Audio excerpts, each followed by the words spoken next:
And begin this morning. So we're going to pick up in Isaiah chapter 21. And just like I have up here on the screen, it's going to be another judgment on a nation. And this time it's going to be Babylon and Edom and Arabia. So to start out with, I'd like to go through a bit of history here. Because the first 10 verses are going to deal with Babylon. And through our studies in the book of Daniel, we've already done quite a bit of history study dealing with Babylon as Daniel was in captivity. So here's a breakdown of some history. We got Shalmaneser V, which is the Assyrian king. We have him dying in 721 BC. And then we also have Merodach Baladan, which is the Babylonian king. And basically, when Shalmaneser V died, Merodach Baladan declared independence from Assyria. So they were trying to get out of that situation. Because as we know, Assyria was going and they were conquering all these different territories. Well, now we have Sargon II, who came on the scene as an Assyrian king, and he retook Babylon in 710 BC. And then here we have Merodach Baladan made another attempt for independence around 701 BC. And we have some of this recorded in the book of Isaiah, and we can turn there real quick and read the account.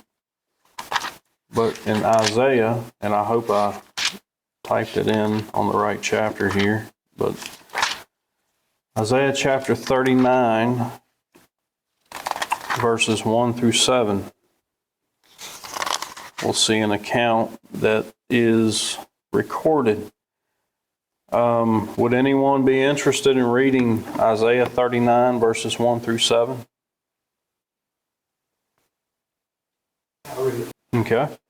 At that time, Merodach Baladan, the son of Baladan, king of Babylon, sent letters in the present to Hezekiah, for he had heard that he had been sick and was recovered.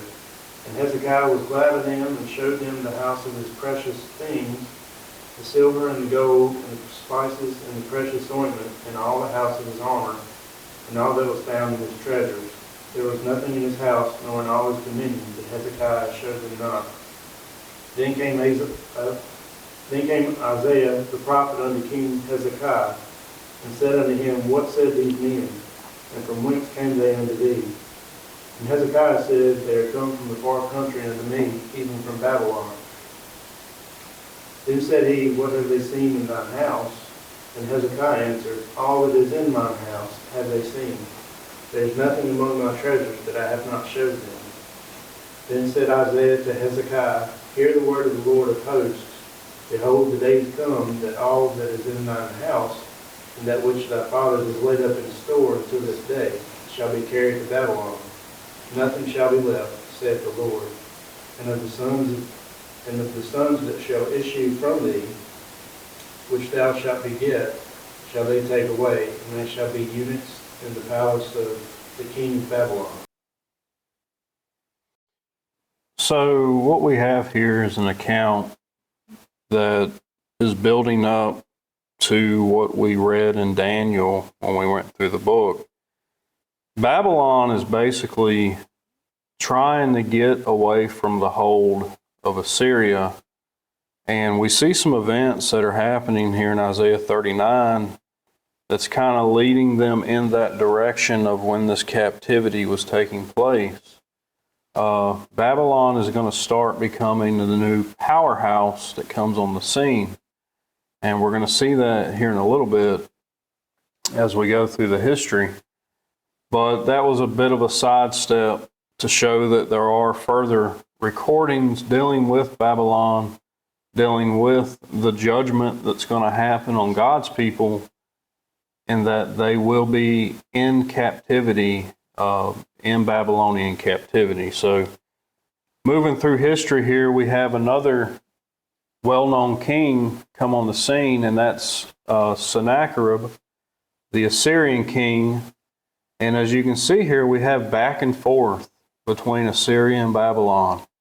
So Sennacherib comes on the scene, and he leads this siege to destroy Babylon in 695 BC. And then we have Sennacherib's son, Esarhaddon.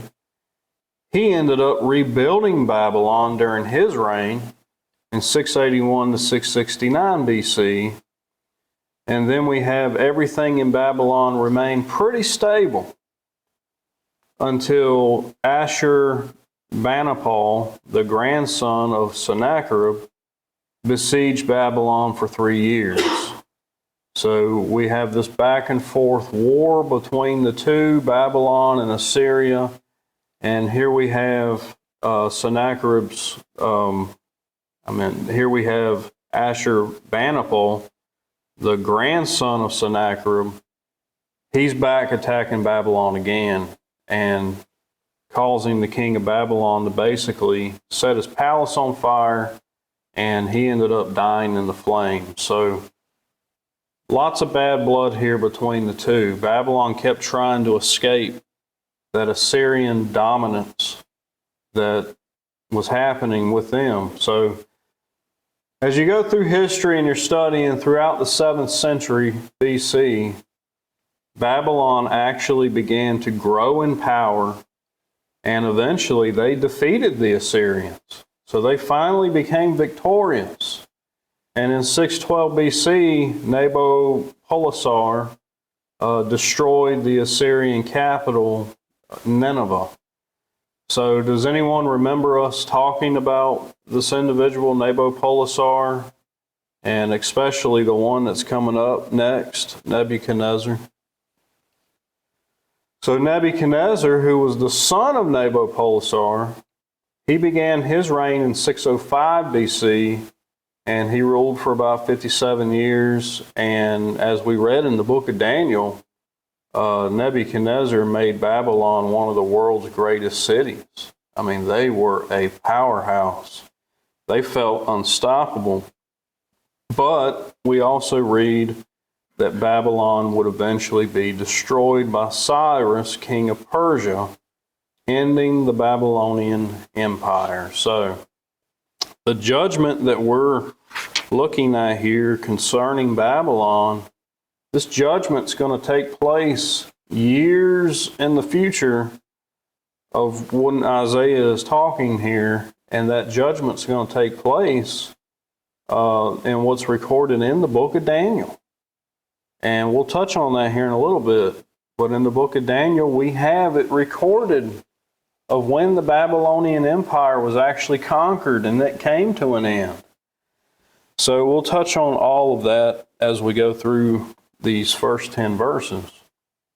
So that brings us to the actual scripture itself. So a judgment concerning the desert of the sea. And in verse 1 it says, "The burden of the desert of the sea, as whirlwinds in the south pass through, so it cometh from the desert, from a terrible land. A grievous vision is declared unto me. A treacherous dealer dealeth treacherously, and a spoiler spoileth. Go up, O Elam, besiege, O Media. All the sign thereof have I made to cease. Thereof are my loins filled with pain. Pangs have had hold upon me, as the pangs of a woman that travaileth.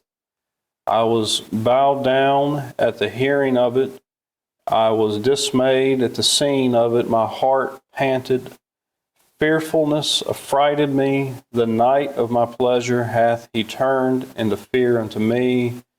And then all of a sudden we have this contrast between these verses 3 and 4, and now we have it mentioned in verse 5. "Prepare the table, watch the watchtower, eat, drink, arise, ye princes, and anoint the shield." So let's dive into what these verses are talking about here. So first off, it's saying the burden of the desert of the sea. So does anyone want to take a guess as to who this is describing?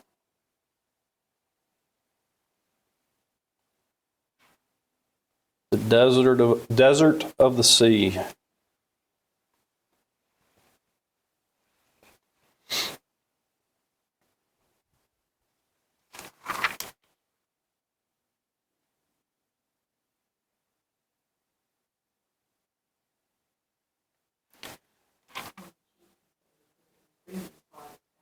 Okay. And there's a verse in this very chapter that ends up telling us that we are indeed talking about Babylon.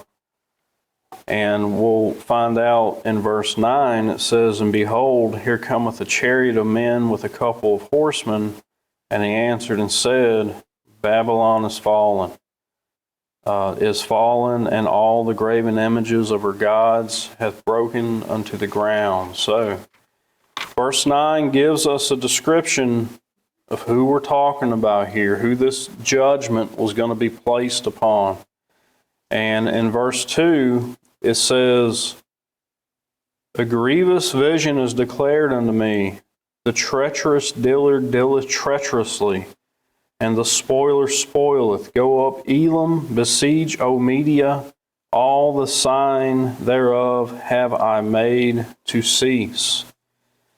So, when we read this verse, we're seeing that Elam and Media are being described as the ones who were going to come and actually fulfill this judgment. They were going to be the ones who came and who were going to attack Babylon. And we have other scriptures in the Bible that back this up. Like I said, we'll touch on Daniel here in a little bit.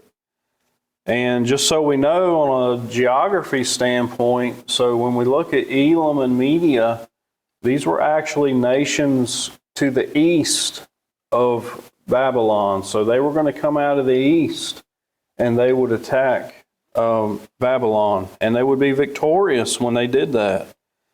And then we have here this word, let's see, the spoiler spoileth. Go up, O Elam, besiege, O Media. So when we're talking about that, I mean, we're talking about, devastation. We're talking about destruction when this happens. And a matter of fact, we have similar language. So that's describing Elam and Media when they come on the scene and they attack Babylon, okay? They're going to be a destroyer. They're going to spoil them. They're going to take everything. And just like verse 9 said, it's going to destroy their images, all these false gods. All of that's going away. They're trying to wipe out Babylon. And we have a similar language back in, let's see here, Isaiah 16 and verse 4. Yeah, we have this word spoiler mentioned again. It says, "Let mine outcast dwell with thee, Moab. Be thou a covert to them from the face of the spoiler. For the extortioner is at an end. The spoiler ceaseth. The oppressors are consumed out of the land." So, did anyone take notes on Isaiah 16 and verse 4 and what we discussed that spoiler referring to as far as a nation?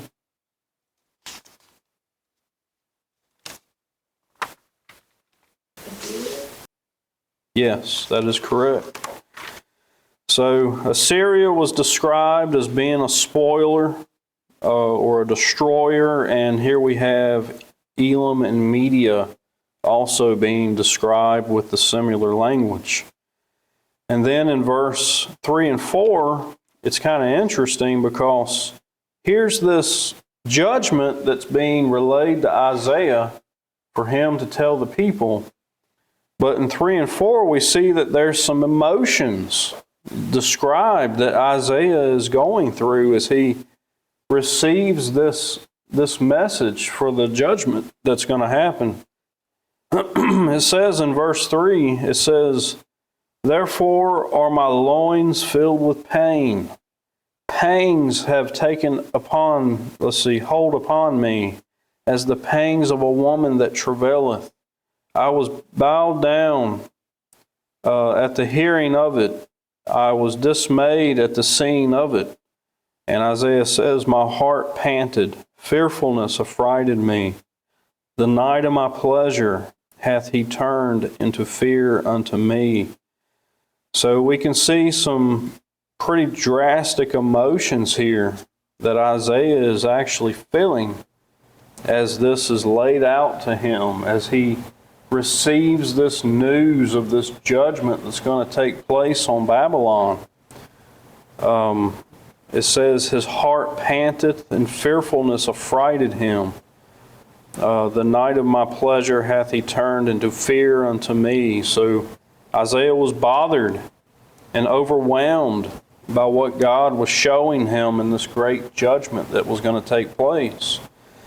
And here's the interesting thing about it is, so we're looking at this and we see Isaiah and these emotions, and it's not a pretty scene. I mean, he's pretty distressed here. We're talking about Elam and Media coming and destroying Babylon, who's also known as the desert of the sea. And then here in verse 5, it's like a major contrast between this verse and verses 3 and 4. All of a sudden now it says, prepare the table, watch in the watchtower, eat, drink, arise, ye princes, and anoint the shield. So, this is going to take some thought to go back into our Daniel studies, but we're talking about a feast that's taking place. We're talking about the princes being there as they're eating and drinking. And it says, and anoint the shield. So we're talking about Babylon. And we're talking about a judgment that's about to come on Babylon. We've already got the key players, Elam and Media, that's going to be there to conquer them. And now we have this description being talked about of where they're around the table, eating and drinking. The princes are there. Does anyone remember a situation in Daniel to where this was the environment and this was happening right before their destruction? Okay, do you know what chapter that would be? Okay. So in Daniel chapter 5, this is the beautiful thing about the Bible here, is that everything flows. There's no contradictions. So the judgment that Isaiah is prophesying about is described in Daniel chapter 5 as being an event that took place. And it was an event that was just like what's being talked about here in verse 5. So Daniel chapter 5, and it is a long chapter. Let's see here.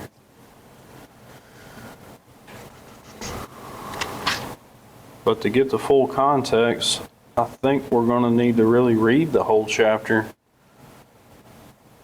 Because in the very last verse it talks about the Medians taking the kingdom. So why don't we split this up, if we don't mind.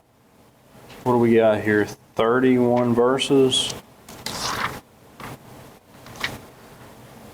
So maybe we split it up, 10 verses apiece. Do we have 3 people that wants to read 10 verses each? I'll read first. Okay, Clark, Angie, and Mark. Okay. Belshazzar, the king, made a great feast for 1,000 of the lords and drank wine for 40,000. Belshazzar, while he tasted the wine, commanded to bring the gold and silver vessels which his father Nebuchadnezzar king and his princes, his wives, and his concubines might drink therein. Then they brought the golden vessels that were taken out of the temple of the house of God, which was at Jerusalem. And the king and his princes, his wives, and his concubines drank of them. They drank wine and praised the gods of gold, and of silver, and of brass, of iron, of wood, and of stone. In the same hour came forth fingers of a man's hand, and wrote over against a candlestick upon the plaster of the wall of the king's palace, and the king saw part of the hand that wrote. Then the king's countenance was changed, and his thought troubled him, so that the joints of his loins were loosed, and his knees smote against another, one against another. The king cried aloud to bring in the astrologers, the Chaldeans, and the soothsayers. And the king spake and said to the wise men of Babylon, whosoever shall read this writing and show me the interpretation thereof shall be clothed with scarlet, have a chain of gold by his neck, and shall be the third ruler of the kingdom. Then came in all the king's wise men, and they could not read the writing, nor make known to the king the interpretation thereof. Then was King Belshazzar great in trouble, and his countenance was changed in him, and his lord was astonished. Now the queen, by reason of the word of the king and his lords, came into the banquet house. And the queen spake and said, O king, live forever, let not thy thought trouble thee, nor let thy countenance be changed. There is a man in thy kingdom in whom is the spirit of the holy gods, and in the days of thy father light and understanding and wisdom, like the wisdom of the gods, was found in him, whom the king Nebuchadnezzar, thy father, the king, I say, thy father, made master of the magicians, astrologers, Chaldeans, and soothsayers. Forasmuch as an excellent spirit, and knowledge and understanding, interpreting of dreams, and showing of hard sentences, and dissolving of doubts, were found in the same Daniel, whom the king named Belteshazzar. Now let Daniel be called, and he will show the interpretation. Then was Daniel brought in before the king, and the king spake and said unto Daniel, Art thou that Daniel, which art of the children of the captivity of Judah, whom the king my father brought out of Jewry? I have even heard of thee, that the spirit of the gods is in thee, and that light and understanding and excellent wisdom is found in thee. And now the wise men, the astrologers, have been brought in before me, that they should read this writing, and make known unto me the interpretation thereof. But they could not show the interpretation of the thing. And I have heard of thee, that thou canst make interpretations and dissolve doubts. Now if thou canst read the writing, and make known to me the interpretation thereof, thou shalt be clothed with scarlet, and have a chain of gold about thy neck, and shalt be the third ruler in the kingdom. Then Daniel answered and said before the king, Let thy gifts be to thyself, and give thy rewards to another. Yet I will read the writing unto the king, and make known to him the interpretation. O thou king, the most high God gave Nebuchadnezzar thy father a kingdom, and majesty, and glory, and honor. And for the majesty that he gave him, all people, nations, and languages trembled and feared before him. Whom he would he slew, and whom he would he kept alive, and whom he would he set up, and whom he would he put down. But when his heart was lifted up, and his mind hardened in pride, he was deposed from his kingly throne, and they took his glory from him. And he was driven from the sons of men, and his heart was made like the beast, and his dwelling was with the wild asses. They fed him with grass like oxen, and his body was wet with the dew of heaven. Till he knew that the Most High God ruled in the kingdom of men, and that he appointed over it whomsoever he willed. And thou, his son, O Belshazzar, hast not humbled thine heart, though thou knewest all this, but hast lifted up thyself against the Lord of heaven. And they have brought the vessels of his house before thee, and thou and thy lords, thy wives and thy concubines, have drunk wine in them. And thou hast praised the gods of silver, and gold, and of brass, iron, wood, and stone, which see not, nor hear, nor know. And the God in whose hand thy breath is, and whose are all thy ways, hast thou not glorified. Then was the part of the hand sent from him, and his writing was written. And this is the writing that was written. Mene, mene, tekel upharsin. This is the interpretation of the thing. Mene, God hath numbered the kingdom by God hath numbered thy kingdom and finished it. Tekel, thou art weighed in the balances and art found wanting. Perez, thy kingdom is divided and given to the Medes and Persians. Then commanded Belshazzar, and they clothed Daniel with scarlet and put a chain of gold about his neck, and made a proclamation concerning him, that he should be the third ruler in the kingdom. And that night was Belshazzar, the king of the Chaldeans, slain. And Darius the Median took the kingdom, being about 62 years old. All right, so we're reading about a prophecy here in Isaiah 21. And when we go over into Daniel chapter 5, we actually see these events taking place. The Media, Darius, the Median, we have it documented there in the very last verse of chapter 5. He took the kingdom.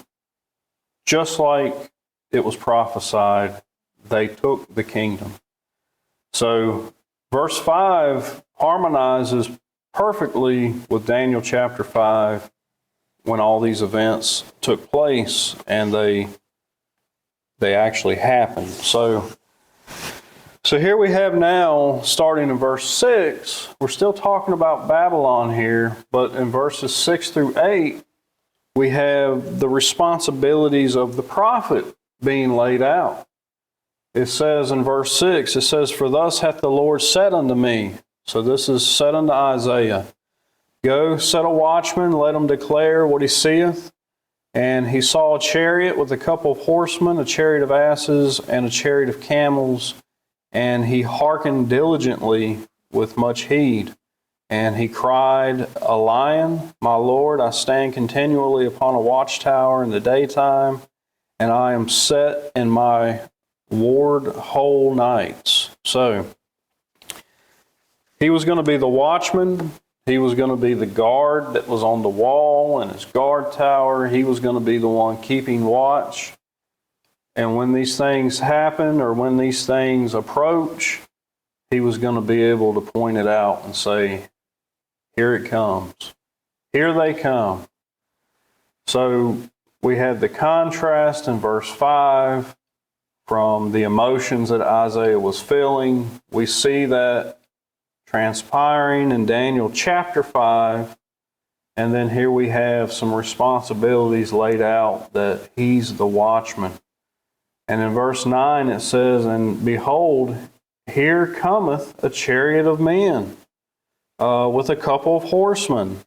And then here in verse 9 is where we can connect it all with, we're indeed talking about Babylon. It says, "And he answered and said, Babylon is fallen,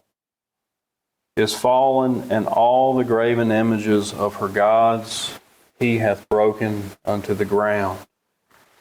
So when we're looking at Babylon and we're looking at this powerful city who had all these images of the false gods, and we see that Isaiah, years before, is already prophesying that they're going to be conquered by the Medes, and that none of their images of gods are going to save them.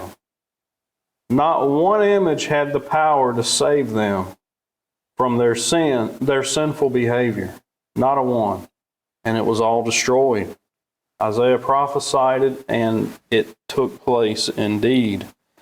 So, yet again, we have human pride who becomes their own worst enemy. They were a prideful nation. Nebuchadnezzar, at one point in Daniel, is recorded by looking around and saying, "Look at all of what I did." Pride. Every one of these nations were full of pride. It was all about what they did, their glory, their legacies that they want to leave behind.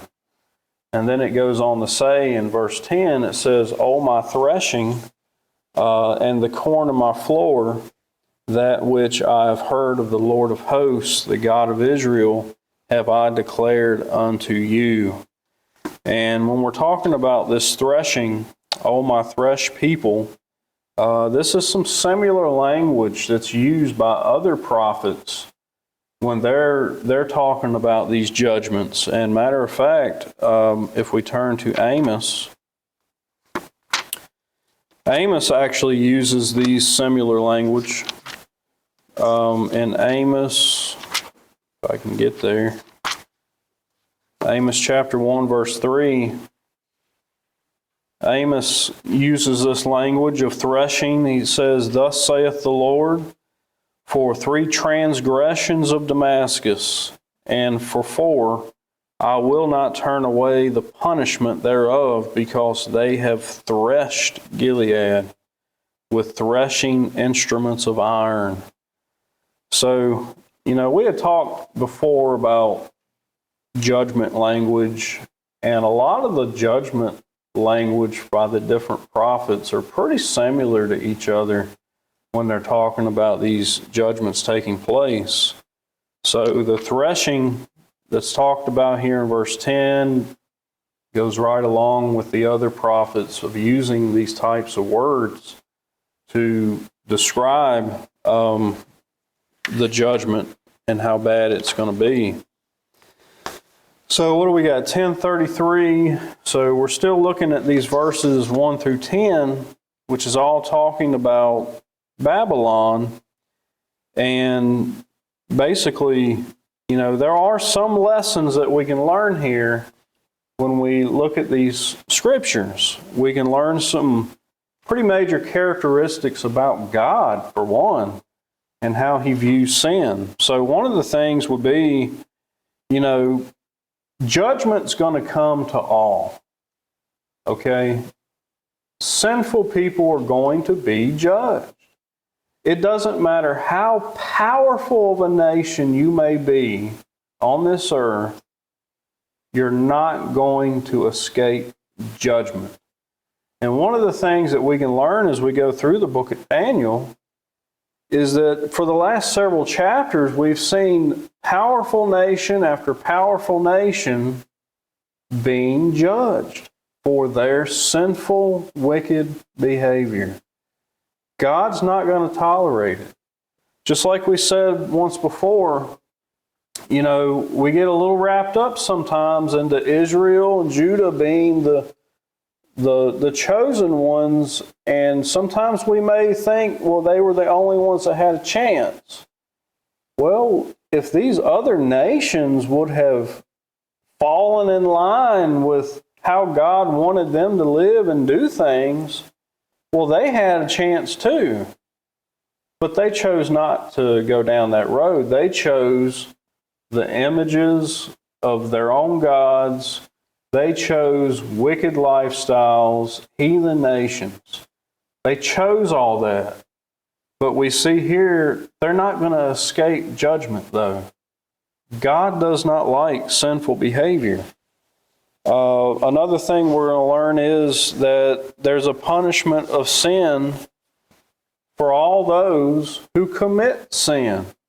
And I've got a verse here, Proverbs 6:27, and let me turn there real quick. In Proverbs 6:27,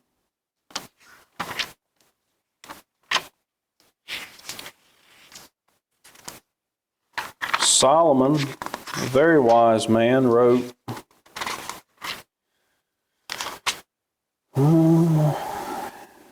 "Can a man take fire in his bosom and his clothes not be burned?" So, in other words, do we really expect to live a sinful life and not have to face the consequences of our wicked behavior? That's what Solomon's saying here. Do you really think you're not going to get burned? You're setting yourself on fire and you think you're not going to get burned. Babylon, you've got all these false gods. You've got all this pride.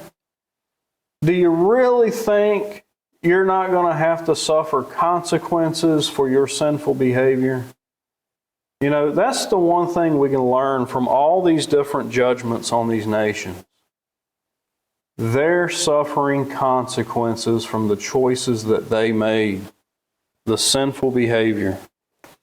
Another thing that we can learn here is, as Babylon was indulging in this rich lifestyle, they had all these luxuries, they felt like they were unstoppable.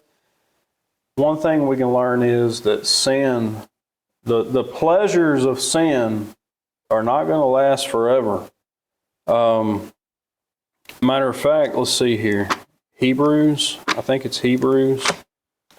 Let me turn there. In Hebrews chapter 11, we have mention of the same thought process. In Hebrews chapter 11, Hebrews chapter 11 and verse 25, it says, choosing rather, let me back up a verse. Verse 24, by faith Moses, when he was come to years, refused to be called the son of a Pharaoh's daughter, choosing rather to suffer affliction with the people of God. So we have a choice. He's going to suffer affliction with the people of God than to enjoy the pleasures of sin for a season. See, that was the issue with all these nations. Babylon, instead of choosing to suffer the affliction with the people of God, Babylon chose to indulge in the pleasures of sin for a season. And guess what? Their season is coming up. Their season is going to come to an end. They're going to be judged. The Medes are now going to come in and conquer their kingdom and put an end to it. Another thing that we can learn from this chapter and other chapters is the fact that God hates sin. God does not like sin. He doesn't want to tolerate sin. Think about all the judgments that God up to this point has put on the people of the world. I mean, think about one of the greatest judgments in that, the flood, the great flood. That was a major judgment. Why did the flood come about? It was because of the sinful attitudes and actions of the people. God does not like sin. Sodom and Gomorrah, they were destroyed. Why? Because of sin. Babylon is going to come to an end. They're going to be destroyed. Why? Sinful behaviors, prideful attitudes. And to end this off, one thing that we can learn yet again, all men everywhere are going to be judged. We're all going to have to answer for what we do. And basically, if we mess around with sin, then Solomon tells us, then you better expect to get burnt by that sin. You're not going to escape God judging you for your sinful behaviors. So I don't think we need to go into the next section of this chapter. I believe we'll stop here with Babylon, and then next week we'll finish the chapter off. But before we do, I know I'm terrible about just going on and on and on without allowing anybody to say anything. So is there any comments or anything that anybody has? Well, if not, then we'll go ahead and end class.